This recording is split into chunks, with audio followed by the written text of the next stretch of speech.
What up, everyone? Welcome back to the channel. Welcome back to the studio. Um, I'm joined with my co-host, Raza Ali, of course. Thank you for joining us today. Going to go through some of the things that we experienced in week 2 for fantasy football, and just going to jump right into it with the matchup of the week. So, looking over to my other screen, I'm looking at matchup of the week between none other than our co-host, Raza Ali, and Ali Rizvi. This was the closest matchup throughout all the other matchups. That's why we chose it.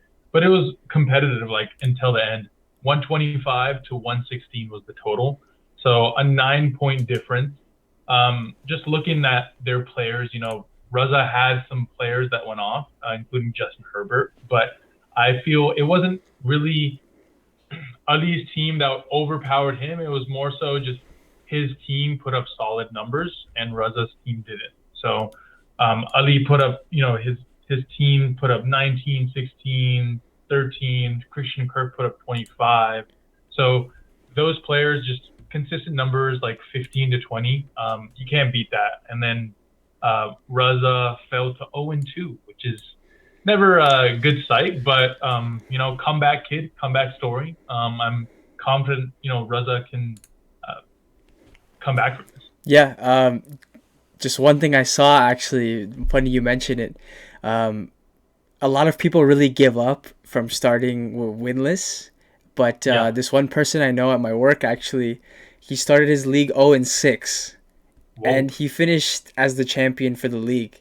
So I Yeah. mean, you can lose up to 6 games and possibly win. Yeah. So you should never give up, right? That is fair. Yeah, I think a big thing with losing in the beginning as well is that you know your team and you know your strengths and weaknesses. So like, although you're not like a huge trade partner, because like some of your players are not doing the best, like waiver wire is on lock, and you just know your team a lot better and more confident when starting players and stuff like that. But speaking about like some of the players that did kind of go off this week, of course Justin Herbert was one, as well as Christian Kirk in this matchup. But I feel in terms of quarterbacks, someone that played really well, that was so surprising to me. I thought he was garbage. I loved him in college, but Tua Tagovailoa, the Pacific Islander, he's just a. I saw a video on Twitter of they inverted the view of him throwing the football with his right hand. Yeah, I This saw man that. looked like a stud. Yeah. He looked like a stud, like a quarterback that I want on my team. But the left hand just throws everything off, and it makes it look like ugly. But I mean, he's throwing bombs to Tyreek Hill, who also had a huge day, and Jalen Waddle, who also had a huge day. So they got a legit top, big three there. So I really like their big three there and the amount of points they're putting up. And he's, one of my huge top performers. Yeah, I mean that game was insane, wasn't it? I mean, in the fourth quarter, I think they Insane. were down like 3 scores or something. So it's pretty ridiculous. I didn't think he personally had it in him to Yeah. come back by that being down that much.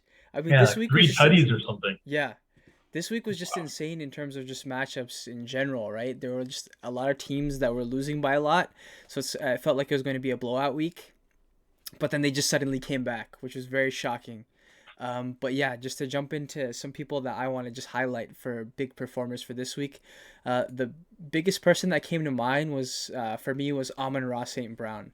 This dude went insane, and I mean, I already know for a fact, Wajih, you know how that felt. He probably skyrocketed you to the win just from the start of the week. He had like Let's two go. receiving touchdowns with 116 receiving yards. I'm just shocked at the fact of how late he actually went in our drafts, and it's mind-boggling to me how like we were all scared of taking him because he was the Yeah. only last man standing last year.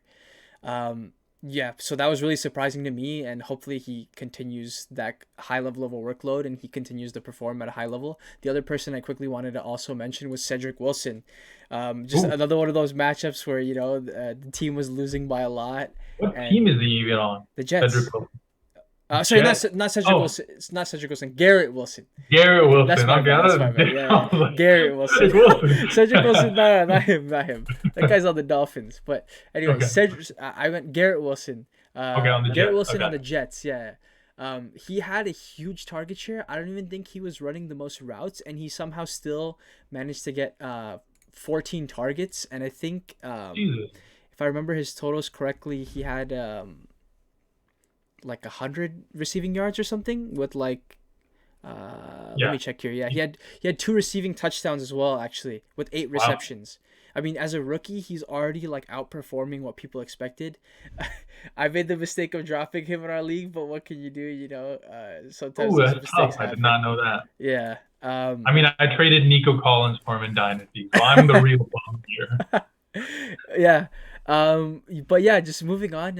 I mean, those are our big performers, but we always have those people that we expected really high performances from that kind of just disappointed. So The moving bus. on, the bust players exactly. The first person that came to mind for me was Jamar Chase. I know he didn't have what you'd consider to be one of the Okay. worst games. I think he had 54 receiving yards on 5 receptions. But I mean, they're playing. Who are they playing again? Do you happen to remember off the top of your head? I don't remember. They were losing to someone. I can quickly check. They were playing Dallas Yeah, with Cooper Dallas. Yeah, Rush. so they're playing against Cooper Rush, right? You'd expect them to like, be blowing them out, but I mean, Yeah, their offensive line is just terrible. Like they've spent all this money on their offensive line just for it to be worse. Like I saw a super statistic. surprising. Yeah, I saw statistics showing that Joe Burrow, if he continues getting sacked at the rate he is, he's gonna be sacked like I think 100 times, which I don't think has ever Wow. happened in the history of the NFL. Wasn't Joe Burrow the most sacked quarterback last season as well? And like I that's think why so. they tried to bolster up their O line. Exactly, exactly. So Damn. it's crazy to me. I mean, they were expecting a lot, and Jamar Chase can't. It wasn't even getting the opportunity to really do anything. So I mean, he's one of our busts for this week. Another person I quickly want to just highlight is Dalvin Cook. I mean, Ooh, this good, guy good one. had 17 rushing yards on the week. He managed to salvage, well, if you'd consider it salvage, his day by having 4 catches, and that was only for 19 yards. Kirk Cousins sucks. So Yeah, dude, you got I mean throw, he got man. It pisses exposed. me off. Yeah, he got exposed this week. So I don't know, man. I'd be a little bit worried, but there's still a long season ahead. So let's see if Dalvin Cook can bounce back next week. Yeah, I mean Kirk Cousins even missed like Irv Smith has been like a big tight end that we've talked about. He missed him on a couple like touchdown shots, as well as Justin Jefferson. So Right. that was really annoying to see. I guess another tight end that really upsetted was Kyle Pitts, man. I mean, like I tried telling y'all, like bust.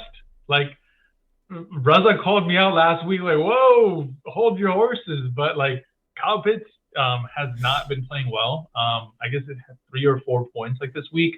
Again, just like he doesn't get used properly by Arthur Smith, and Marcus Mariota doesn't even look his way. Like I was watching some of the game, and like in the red zone, he's looking left and right. He's not looking middle to the biggest target. So definitely think that that's a red flag, and he's going to be on the bench for a while, I would say. You think there's a possibility of him improving at all? Like, yeah, I'd I consider mean, this his floor, right?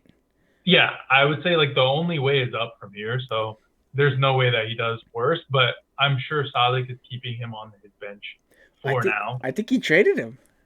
Oh, he traded him. Yeah. Anyway, Well, I guess yeah. we'll talk about trades right now. Yeah. Good transition, I guess. I guess we can talk about that trade even. Just jumping into that trade, it was Kyle Pitts, Hunter Renfrow, and Jeff Wilson Jr. And he acquired Brandon Ayuk and DK Metcalf from a boss. I like that trade just because I hate Kyle Pitts. Hunter Renfrow is injured, although like it's just like kind of day-to-day injury. And also Jeff Wilson, like I don't love Jeff Wilson just because me as a Niners fan, I know that that is a running back by committee truly. So he's not going to be like the workhorse by any stretch. And then of course like DK and Brandon Ayuk. also like not the best receivers, but it's a fair trade. Like I wouldn't say anyone really lost. Abbas is banking on like high upside, and DK and Brandon Ayuk, Salik's banking on just volume. So those are my opinions. Yeah, I mean, I don't mind this trade honestly, but I don't know how I feel about DK Metcalf. Honestly, I just don't like Geno Smith, and I just feel like he's incapable of getting the ball downfield. Yeah, I saw a report that Pete Carroll said that they need to air the ball out more, and I thought like honestly, it felt like he was just taking a stab at Russell Wilson by saying that. You know how because the whole time he yeah, was there, they were saying like let Russ cook, but yeah. I mean. With Geno Smith, I don't know how that'll even work. Like this guy can Let like Gino cook. yeah, I don't think that's even possible. But Yeah, just what are the trades that? I mean, there were a lot of trades this week in our league. Just to a mention, I bunch. think there were like maybe 4 or 5, which is insane. The Yeah, floodgates opened and everyone just started letting them fly. I just quickly wanted to highlight one of your trades actually, which seemed really interesting to me. So you actually gave up T. Higgins, Connor, and James Robinson to get Brandon Cooks and Austin Eckler. Um, before I give my take, I kind of want to understand from your perspective, like why it is you made this trade. Like what made you go after these two players? yeah. I think Brandon Cooks was kind of like a throw me in. He's a wide receiver too, and I liked him as a wide receiver too. Gets me like a floor of 15. So wide receiver one in that offense, and then Austin Eckler, of course, like fourth overall pick. So you can't go wrong with Austin Eckler. The reason why I wanted to depart of some of the players that I did, T Higgins, like the reasons that you mentioned, like I'm just scared of that O line in Cincinnati. Like I just think that that's not sustainable for Joe to throw. Um, of course, T Higgins will have those shallow crosses and all that, which he gets points off of. But James Conner and James Robinson, I mean, that's why I traded for Travis Etienne just right after that. So I think James Robinson is a very much so a sell high, and Summy bought it. So, but on Summy. And then James Conner, I don't like Arizona's offense, if I'm being completely honest. So that's kind of why I departed. T. Higgins, it kind of hurts me to get rid of him, but I got a solid um, wide receiver and a great running back. But yeah, what are your thoughts? Yeah, I mean, I like it. Honestly, I think for both sides, I'd consider this a pretty helpful trade. You looking to really bolster up your team with like a good RB1, because you went like more wide receiver heavy team, and Yeah, then like you have Summy's team who went RB heavy with a mixture of receiver. He's looking to add some depth. I kind of agree that like James Robinson and Connor might not be that good, but I mean, James Robinson has looked honestly amazing for like coming yeah, off a torn Achilles, and like his usage actually went up from week 1 to week 2. So I think that's something to keep in mind. I do think they're gonna that's start true. getting ETN in a little bit more than what they Yeah, did the last 2 weeks, but I still think this is Robinson is like clear cut. yeah, no one that's he's not a trash player. Yeah, Um, as for doesn't Connor, ball. I sadly gotta agree. I feel like even the win that they had last week was pretty much a fluke if they didn't Yeah, make like 2 big plays in the game. So yeah, it's fairly interesting. Yeah.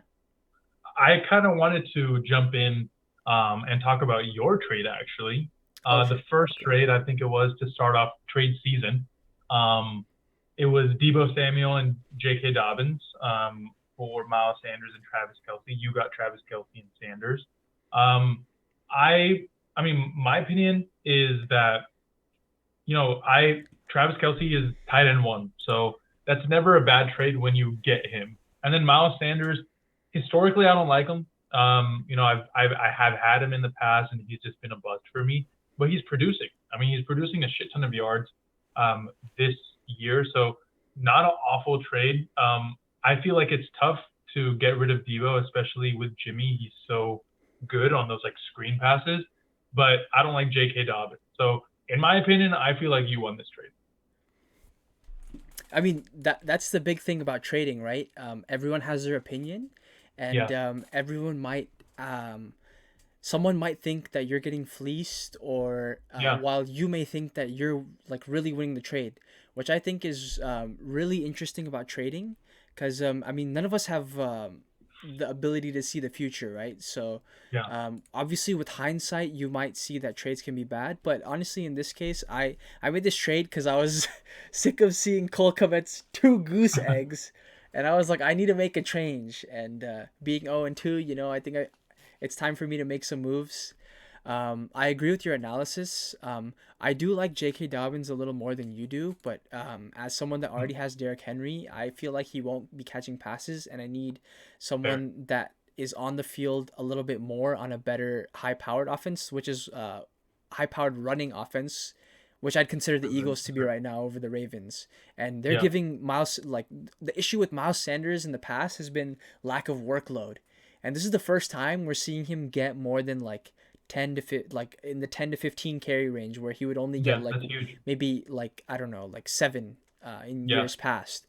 So, yeah, and Kelsey's a no-brainer, and Kelsey and Debo, they're both alphas for their team. They're always going to put up huge value. So, I mean, you got to just go with your guy, and I feel like that's what's great about trading. Yeah. 100%. You gotta lock at the tight end position, man. It's never a bad thing. Yeah, fingers crossed he doesn't get injured. Yeah. Knock on wood.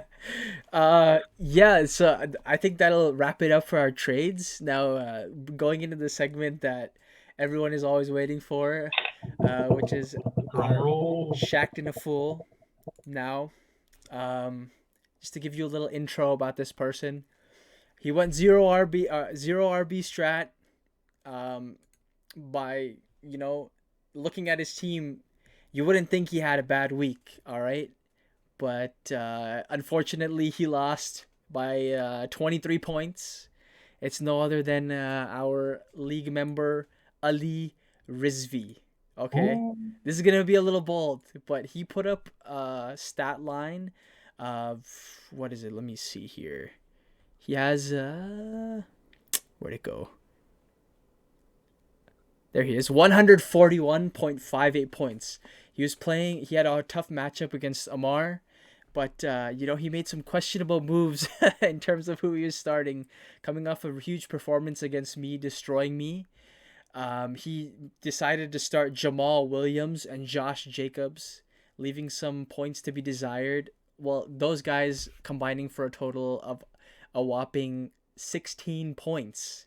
While Yikes. you have people like David Montgomery getting that many points on his bench, along with Devin Duvernay and Damian Harris also putting in a pretty big stat line. So, you got to be a little bit smarter with your decisions, man. Got to be bold sometimes. Not too bold and to put Jamal Williams in your lineup.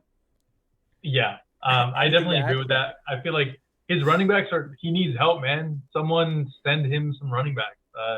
Like trade with him or something. Patterson put up a goose egg as well. We could have picked a couple of other people, but I feel like there was his bench kind of did well, so that's why we chose Yeah, Ali not from over. just one person, right? It was multiple Yeah, people. exactly, Yeah. exactly. Yeah, that's a big thing. All right, well, that wraps up our show for today. Hopefully, the timing was a little bit shorter than last one, and you guys enjoyed. And see you guys next week. Signing off. See you. Thanks, everyone.